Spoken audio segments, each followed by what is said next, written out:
kaum yang lain ataupun agama yang lain ini kalau dibenarkan dalam agama mereka. Tapi Tuan Yang Dipertua, bidang pengajian saya hatta dalam pengajian di peringkat PhD pun saya belajar dalam perbandingan agama. Saya kira tidak ada agama sebenarnya yang membenarkan penganutnya untuk minum arak. Tidak ada agama.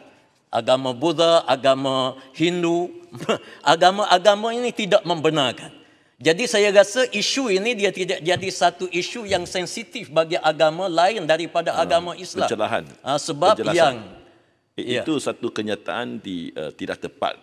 Agama lain membenarkan minum arak tapi tidak memabukkan. Standard dia ialah jangan memabuk, bukan tak boleh to taste. Ya, yang harap diperbetulkan kenyataan. Terima kasih. Yang berhormat. Yang berhormat maksud tu agama mana? Kita pun agama Buddha. Orang-orang Kristian semasa the Lord's Supper menggunakan the red wine. Masa Nabi Isa pun, Jesus masa mengamalkan the last Lord's Supper. The Last Supper mereka menggunakan red wine. Yeah. So bukan saya dari gereja Methodist, kita guna Ribena juice. Tapi nak memperbetulkan kenyataan. Okey. Thank you. Okey. Terima kasih kepada Berwas. Saya minta Berwas supaya dia mengkaji betul-betul fakta-fakta agama yang ada, termasuk kalau dalam agama Kristian, yakni fakta sebelum daripada kitab Injil ini dipesongkan ataupun dirubah. Sebenarnya asal agama yang diturunkan termasuk agama Masihi yang dibawa oleh Nabi Allah Isa alaihi salam mengharamkan apa jua bentuk arak termasuk minum yang sedikit. Yang disebut dalam kitab ini bidang saya. Saya sebut ini bidang saya. Yang disebut maka nakasiruhu haram faqaliluhu haram. Kaedah iaitulah setiap benda yang kalau kita minum banyak dia memabukkan, maka sedikit pun hukum dia haram. Itu tak boleh di dalam termasuk di dalam agama Kristian dan begitu juga agama lain. Dan ini adalah suatu benda yang sangat baik dalam kehidupan manusia. Dia adalah satu perkara yang baik. Barangkali kalau yang berhormat berpegang dengan kitab yang telah dipesongkan itu, barangkali itu saya harap kebenaran. Perkataan seperti yang pesong ini jangan digunakan.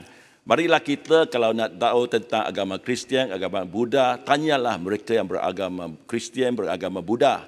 Janganlah tanya orang Islam. Kalau nak belajar dengan orang Islam, tentang Islam, belajarlah dari orang Islam, bukan dari Kristian ke Buddha. Kerana dalam masyarakat Masmur ni, saya harap jangan perkara-perkara yang mengelirukan dinyatakan dalam Yang Berhormat boleh minta penjelasan. Itulah saya nak buat penjelasan. Jadi Yang Berhormat Pasir Putih dah jelaskan. Itu jawapan dia. Saya bagi nanti floor Yang Berhormat boleh bercakap. Yang Berhormat nak bahas, Yang Berhormat boleh betulkan. Tetapi ini lantai dia Yang Berhormat. Betul. Di bawah perintah tetap tidak boleh mengeluarkan apa-apa. Tak boleh, saya tak benarkan. Sila duduk Yang Berhormat. Tak benarkan Yang Berhormat. Silakan. 4 minit saya untuk makluman Yang Berhormat, saya baca buku-buku yang dikarang oleh para pendeta Kristian. Bukan saya baca daripada buku-buku yang dikarang oleh orang Islam. Saya baca sumber yang asal. Dan ini adalah bidang pengajian saya dan saya sama sekali tidak berhasrat untuk memburukkan mana-mana agama.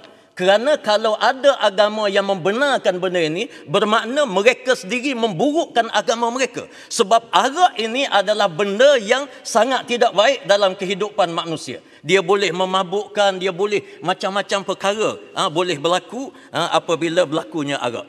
Sebab itu saya minta pihak menteri supaya buat kerjasama dengan menteri-menteri yang lain. Supaya penjualan arak biar betul-betul dikawal. Biar betul-betul dikawal. Begitu juga dengan pusat-pusat hiburan yang liar. Sebab hiburan ini naluri manusia. Dalam Islam pun Allah tidak menghalang seseorang itu untuk berhibur. Tetapi dia ada batas sempadan dia. Kalaulah hiburan ini lebih daripada batas sempadan yang ada, maka akhirnya dia tidak jadi hiburan. Tetapi dia jadi malapetaka. Pusat-pusat hiburan yang liar.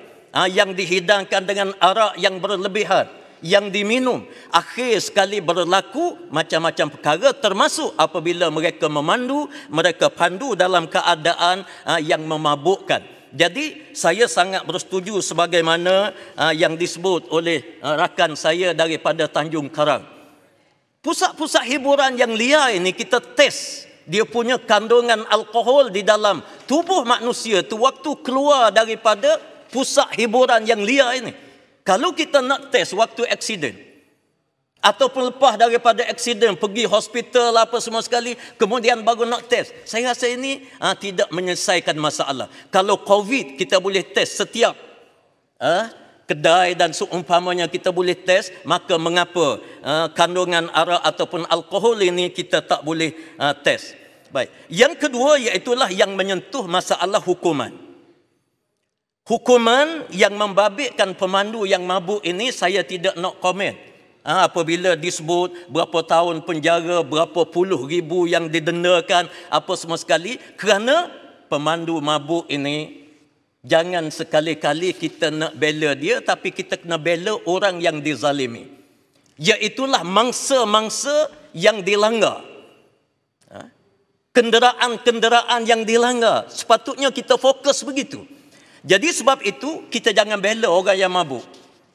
Orang yang mabuk ni biar dia mabuk, dan macam mana hukuman sekalipun, InsyaAllah saya kira ahli-ahli parlimen ini boleh bersetuju apa jua hukuman yang dijatuhkan.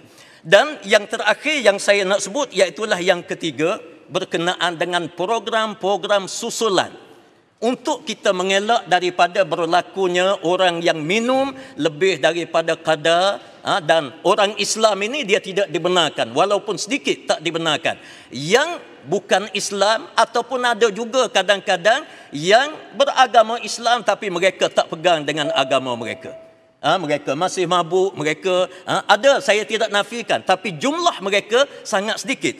Jadi orang yang seumpama ini saya nak sarankan supaya adanya subjek di dalam sistem pendidikan negara kita ini yang menceritakan masalah keburukan alkohol ataupun arak dalam kalangan pelajar-pelajar itu lagi. Kita bentangkan kepada mereka, dan begitu juga dengan kursus-kursus seperti waktu kita nak ambil lesen kenderaan. Biarlah disebut nak lesen mesti jangan minum arak begini-begini, dan waktu memandu jangan ada yang dipengaruhi oleh alkohol. Jadi isu-isu yang seumpama ini saya kira sangat mustahak untuk kita selaraskan dalam negara, dan saya ucap syabas kepada menteri yang bersungguh-sungguh untuk melihat jalan raya kita ini berada dalam keadaan yang baik, dan masa tak mengizinkan.